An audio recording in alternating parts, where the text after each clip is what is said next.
Karlanzi, Bu Debi, mengapa HbA1c bisa normal 4,9 tetapi gula darah puasa 104? Makasih Bu Deb. Nah, hal ini Asyamam, Ibu Rina, Bu Deb, bolehkah minta rekomendasi lem bulu mata yang aman secara naturopati? Ada namanya True Anissa Aulia. Bu, penyebab vagina kering selain stres dan kurang foreplay apa ya? Kalau ada batu empedu. Nah,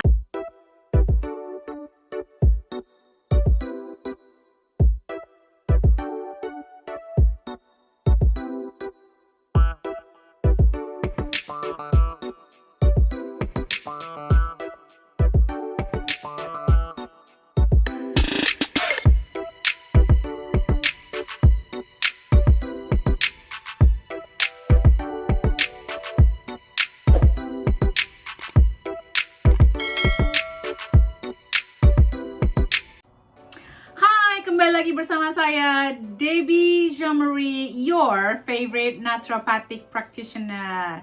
Kembali dalam segmen Tanya Sehat Debbie, minggu pertama bulan April. Ini minggu pertama bulan April kan ya, benar? Oh, apa akhir pertanyaannya ini di akhir Maret ya? Well, anyway, saya akan mulai jawab pertanyaannya. Tetapi sebelum saya menjawab pertanyaan, please di subscribe, di share nanti kalau bermanfaat, di komen kalau teman-teman nanti kapan saya ada waktu saya akan cek komen-komennya. Jadi jangan berarti mikir oh Bu Debbie nggak pernah jawab komen. Jawab kok, kadang-kadang aku jawab. Nanti kalau pas aku ada waktu aku akan cek-cek. Terus juga share kalau ini bermanfaat, siapa tahu ini bisa membantu teman-teman. Di-share ke WhatsApp grupnya, di-share ke keluarganya. Bantu support akun ini, akun YouTube channel ini supaya lebih banyak bisa membantu yang lain dan juga kita lebih semangat untuk membuat video-video yang bermanfaat lainnya. Oke? Nyalakan tombol lonceng merahnya agar teman-teman gak ketinggalan video-video saya yang terbaru. Oke, pertama dari Ibu Karlanzi. Karlanzi, Bu Debbie, mengapa HbA1c bisa normal 4,9 tetapi gula darah puasa 104? Makasih Bu Deb. Nah, hal ini gula darah puasa itu bisa tinggi karena ada namanya insulin resistant. Insulin resistant ini adalah kondisi di mana saat tubuh kita resikonya untuk mendapatkan diabetes lebih tinggi. Nah, HbA1c ini biasanya adalah gambaran dari gula darah kita selama 3 bulan, teman-teman. Kalau sampai HbA1c-nya normal, tetapi fasting blood glucose atau gula darah puasanya tinggi, ada kemungkinan nih akhir-akhir ini sebelum kita mengambil tes gula darah puasanya ini, teman-teman gimana pola makannya, gimana olahraganya, gimana asupan nutrisinya, coba dicek juga ya. Jadi bisa jadi itu yang terjadi ya Bu, karena kan kalau yang HbA1c-nya ini selama 3 bulan, jadi ini bagus sekali kalau Ibu sering mengecek rutin. Ini bisa menjadi indikator pola hidup saya yang belakangan ini ada signifikan efek nggak nih ke kondisi gula darah saya, apalagi kalau kita ini punya keturunan ya dari orang tua kita penyakit diabetes. Jadi kayak saya aware banget nih soal ini. Dan yang namanya insulin resistant itu bisa naik turun teman-teman, kadang itu muncul lagi. Jadi kita harus senantiasa waspada sama si yang namanya insulin resistant ini. Olahraga tiap hari, hindarin gula-gulaan, daging merah jangan terlalu banyak, banyakin sayuran, kurangin karbohidrat yang sederhana, atau kalau bisa malah hindarin karbohidrat sederhana sebisa mungkin ya. Dan kalau bisa tambahkan makanan-makanan yang pahit dalam makanan kita. Berikutnya pertanyaan dari Ibu Anissa Aulia. Bu, penyebab vagina kering selain stres dan kurang foreplay apa ya?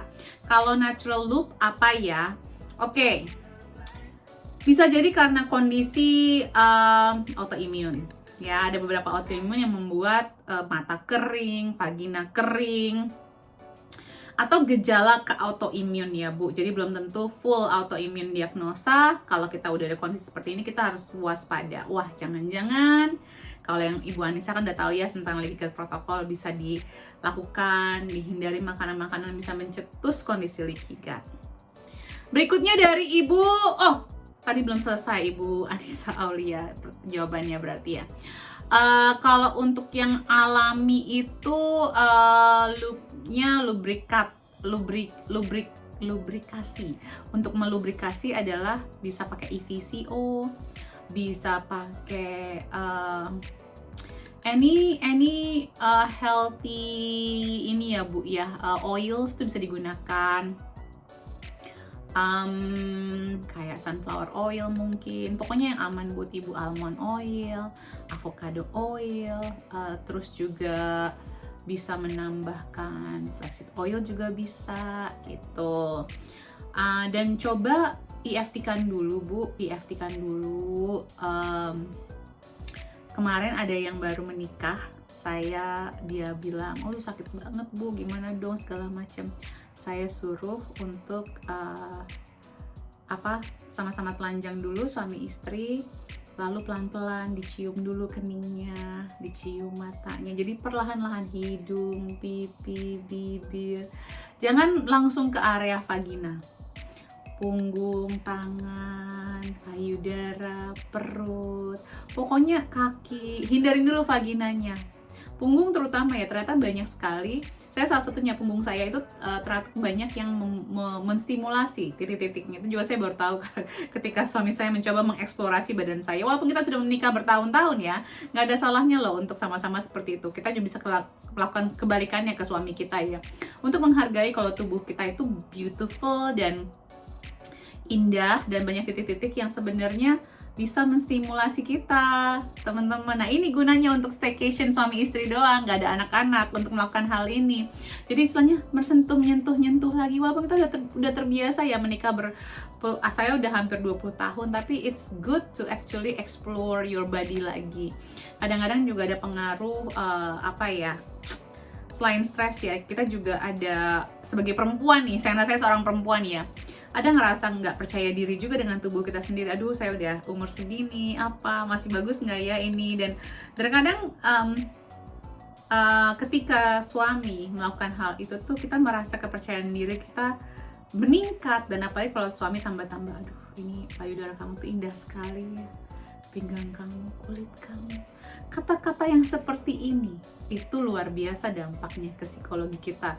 Apalagi saya yang sudah umurnya di atas 40 tahun ya, itu sangat membantu sekali teman-teman. Tanpa disadarin, kadang-kadang stimulasi yang tidak di daerah vagina justru malah menimbulkan gairah yang meningkat. Terus kalau memang ini belum semuanya terjadi, Ibu bisa rajin Epsom salt bath. Ibu juga bisa menambahkan, ada yang namanya Australian bush flower, this is my remedy. Ada yang namanya sexuality ya, Australian bush flower. Itu bagus sekali untuk meningkatkan rasa sensitivitas di tubuh kita. Gitu. Oke, lanjut. Agak racy ya pembahasannya.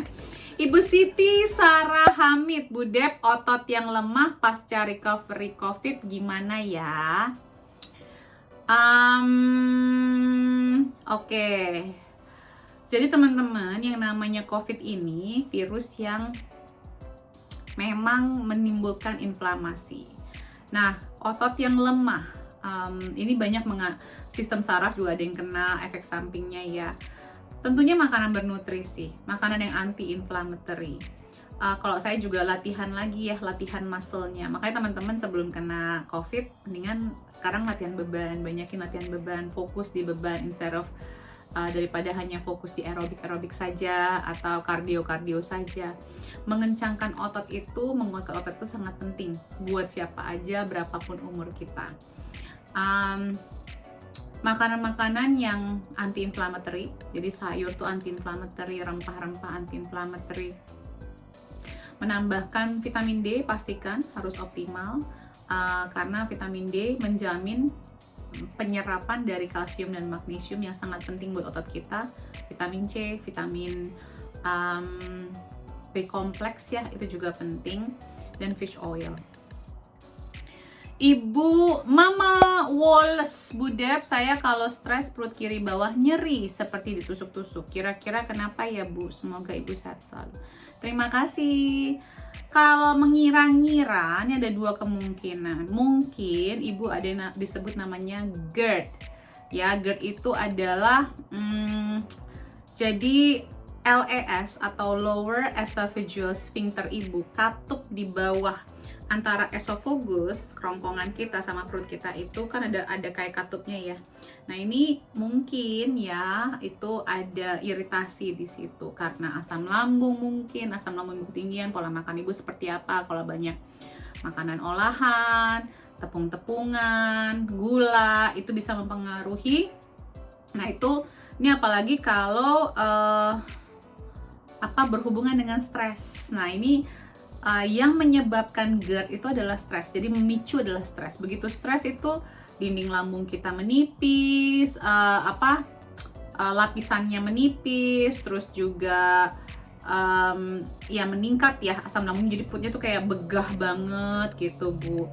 Jadi kalau saya sih ngiranya ini kemungkinan besar antara GERD atau kemungkinan besar ada masalah dengan limpa Ibu juga. Kemungkinan ya, kalau mungkin pertama sih kalau ada hubungan sama stres, saya yakin hubungan dengan GERD.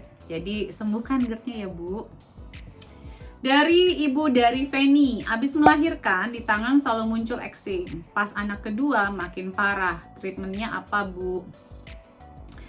Oke, eksim ini Ibu, treatment yang paling baik, yang paling awal adalah satu, Ibu tes food sensitivity Ibu, pastikan Ibu itu menghindari semua makanan yang Ibu sensitif. Tes food sensitivity-nya, tes food alerginya, hindari semuanya. Ya, apalagi ini terjadinya setelah melahirkan, berarti memang Ibu kekurangan nutrisi juga cukup banyak nih selama hamil dan melahirkan. Nah, Ibu hindarin dulu makanannya, Ibu cek dulu vitamin D levelnya setelah itu, dan jalankan minimal 3 bulan. Ibu pastikan vitamin D level Ibu optimal, hindarin semua makanannya. Ibu bisa menambahkan fish oil, Ibu bisa menambahkan probiotik, dan coba cek zinc levelnya juga ya Bu ya. Kalau bisa sih lakukan leaky gut protocol. Nah, leaky gut protocol bisa didapatkan di webinarnya Root of Life UK. Berikutnya dari It's Sandra 88. Bu, di Nottingham toko-toko tutup jam 6 sore ya?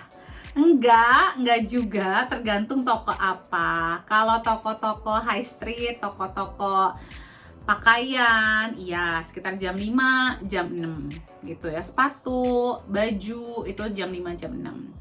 Kalau supermarket sampai jam 10 standar. Di UK sampai malam kok kebanyakan, apalagi yang besar-besar. Justru kalau yang kecil-kecil dekat perumahan itu yang minimarket malah jam 11 malam. Kadang toko-toko kayak Marks Spencer tuh sampai jam 7 sampai jam 8 malam. Jadi tergantung, jadi ada nggak semuanya jam 6 sih. Kita kan soalnya masih kota besar ya hitungannya ya, masih kayak Bandung atau Yogyakarta di sini. Kalau di Indonesia perbandingannya antara Jakarta, Yogyakarta sama Bandung.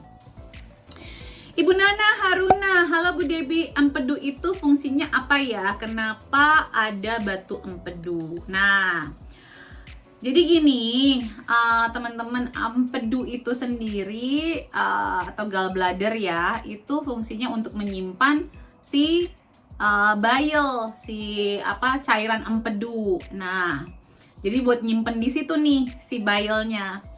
Jadi, si bile-nya sendiri, cairan empedu ini, manfaatnya adalah untuk membreakdown metabolisme lemak yang kita konsumsi ya menjadi fatty acid atau asam lemak agar bisa digunakan oleh tubuh kita ya. Jadi kalau sampai ada batu empedu, biasanya asupan lemak gak sehatnya lebih banyak dan kemungkinan makannya gak mindful, jadi udahnya lemaknya gak sehat, terus nggak ada enzim dari mulutnya untuk membantu pencernaannya, begitu nyampe keberatan dan kebanyakan, jadi menimbulkan ketidakmampuan memecah-mecah itu. Nah, itu nanti jadi banyak batu-batunya. Jadi batu-batunya itu ya berhubungan dengan lemak tidak sehat. Ini berhubungan dengan kolesterol biasanya. Gitu ya teman-teman ya.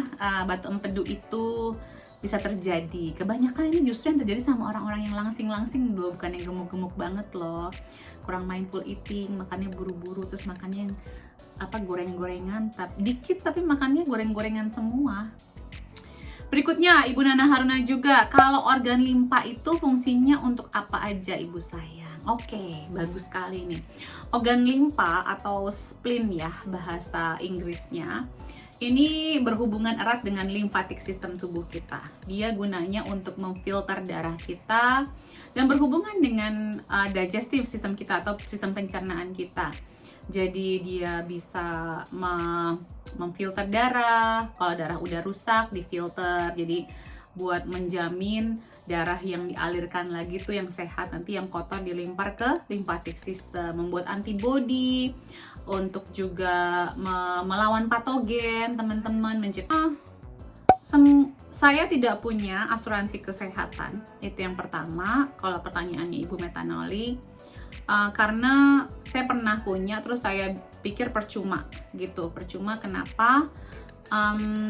Di UK itu kalau kita bayar pajak, kalau kita penduduk di sini, kita itu punya istilahnya asuransi kesehatan gratis ya, BPJS versi UK. Tapi berbeda dengan BPJS harus A, B, C, enggak. Kalau di sini semua orang masuk rumah sakit ya udah itu nggak bayar, kecuali ke rumah sakit swasta. Dan tapi itu hampir di sini tuh rumah sakit biasa itu di mana-mana ada, dan setiap daerah itu pasti punya GP-nya masing-masing. Dan kenapa tadinya saya punya sekarang jadi nggak punya? Karena semua klaim itu walaupun kita bayar yang asuransi, kita harus lewat GP biasa dulu gitu. Dan terus terang kami sekeluarga hampir tidak pernah ke GP karena naturopati tentunya. Kita semua tanganin di rumah dan ya hampir nggak pernah make. Jadi kita cancel gara-gara ya percuma kalau harus semua ke GP. Nah kita pengennya langsung ke GP atau general practitioner atau dokter umum yang private aja kalau ada apa-apa, biar nggak lama nunggunya. Karena kan kalau GP yang ini agak lama nunggunya ya, kecuali kita emergency. Kalau emergency cepet. Kalau ada juga yang namanya klinik, kalau emang emergency yang medium gitu juga bisa. Tapi di sini kalau yang misalnya emergency kecelakaan apa segala itu langsung tanganin teman-teman. Nggak ada nunggu-nunggu, nggak ada perlu tangan lah apa, nggak ada. Itu langsung ditanganin kalau di sini. Saya punya asuransi traveling, itu ada di bank saya. Jadi setiap bulan kami membayar ekstra. Jadi ada paket banknya tuh misalnya kayak BCA, ada yang gold, ada yang apa, ada yang platinum gitu kan ya. Nah dari gold platinum itu kita bayar misalnya sebulan 10 pound ekstra ya biaya administrasi, tapi itu termasuk traveling. Kalau misalnya kita traveling ada apa-apa, itu ada asuransinya di situ. Jadi pakai kartu kita, dari bank kita ada. Terus juga saya punya asuransi jiwa. Jadi kalau asuransi kesehatan saya nggak punya. Jadi kan hitungan udah ke cover ya. Kalau saya pas lagi di UK ya saya cover oleh National Health Services, tapi to be honest kita nggak pernah pakai. Thanks to naturopati.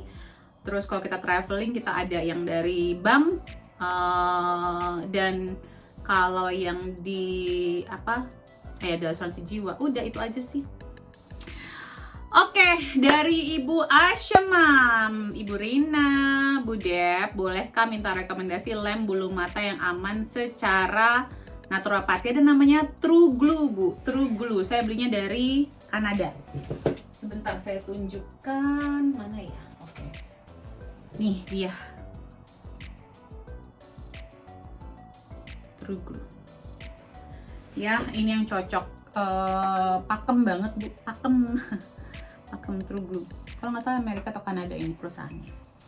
Oke, kalau begitu sudah selesai. Terima kasih atas perhatiannya. Semoga bermanfaat. Dan jangan lupa stay tune di Root of Life Luke untuk bertanya untuk minggu depan. Bye!